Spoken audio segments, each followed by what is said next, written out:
வெண்பருத்தி நூலெடுத்து வாய் வெடிச்ச பூவெடுத்து நான் அணிஞ்சிட தொடுத்து வச்ச நடினமான மாலை இது.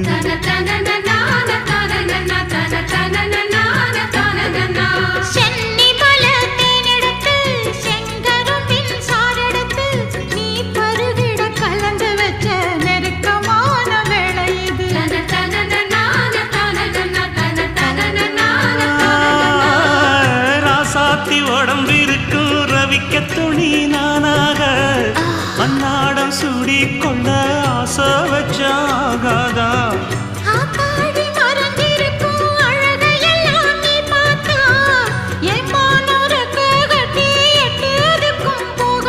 அடிச்சி சக்கரையே எட்டி நீயும் நிக்கிறியே நான் ஏங்கி ஏங்கி பார்க்கிற போறாங்க.